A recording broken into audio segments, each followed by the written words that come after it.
Welcome to our channel. Here, we share stories that touch the heart, awaken the spirit, and remind us of the deeper meaning behind the moments we sometimes overlook. If you enjoy stories that warm the soul and make you think, make sure to stay with us till the end. Can you read this letter? It's very important. That's how it all began. The letter came in a small, plain envelope, the kind that looks almost too ordinary to matter. No sender name, no return address, just a name written in careful, almost delicate handwriting.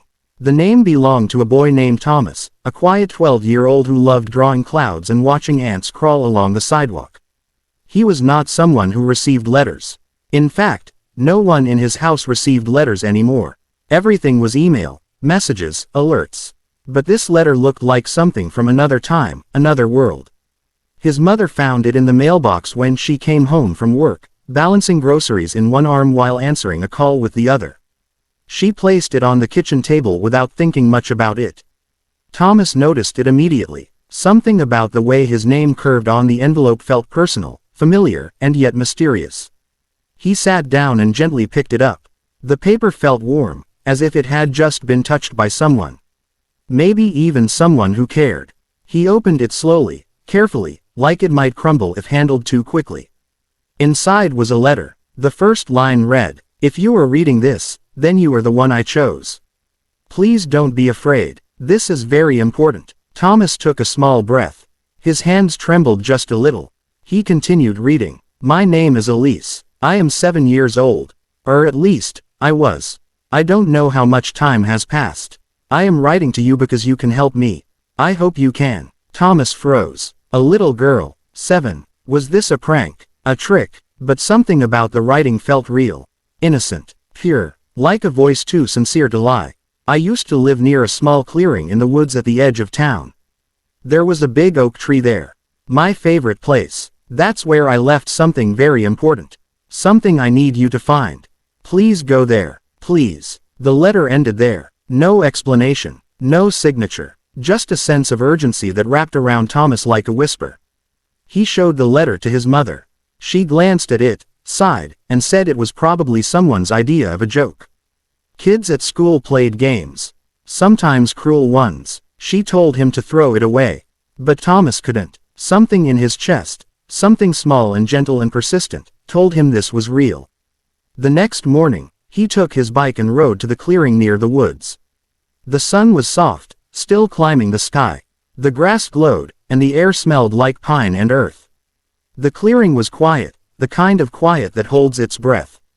And there it was, the oak tree. Large, ancient, and heavy with secrets. Thomas walked around it slowly, not sure what he was supposed to be looking for. He ran his hand along the bark. He looked under fallen leaves. Then he saw it, a tiny box, wooden, weathered, covered in dust and moss, but still intact. Like it had been waiting. He knelt down and opened it gently. Inside was a small, folded note and a little wooden horse carving. The carving was delicate, lovingly made. The note read, "Thank you for coming. This was my favorite toy. I used to play here every day. One day, I got lost. I couldn't find my way home. I've been trying to send this letter for a long time. I needed someone kind, someone who would listen. Please take the horse to the old house with the blue windows at the end of Willow Street.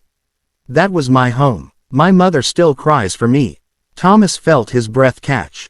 His heart tightened. Something inside him understood. This little girl, she never made it home. And she needed to. He didn't run. He didn't panic. He simply closed the box, placed the wooden horse in his pocket, and got back on his bike. Willow Street wasn't far. He had biked past that neighborhood many times.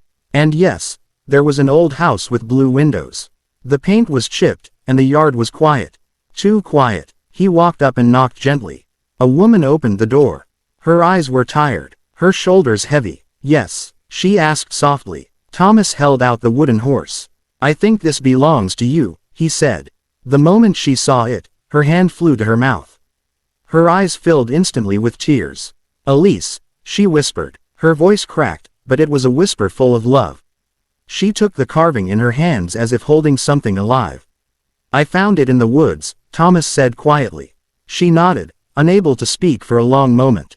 Finally, she said, "Thank you. You don't know what this means to me. But Thomas did, because behind her, in the soft glow of the hallway light, he saw a small figure. A girl with light hair, wearing a pale dress. She was smiling, peaceful, free. She looked at Thomas and mouthed, "Thank you." And then she faded, like morning mist touched by sunlight. From that day forward, Thomas never forgot. Sometimes, the world asks for something small, something gentle, something simple, to listen, to believe, to care. And sometimes, that small act can heal a heart that has been hurting for years. So, if you ever receive a letter that seems strange, or hear a whisper of something that feels like a memory not your own, don't ignore it. Sometimes, a soul just needs to be heard. Thank you for listening to this story. If it touched your heart, stay with us for more stories like this, stories that remind us that even the smallest kindness can change everything.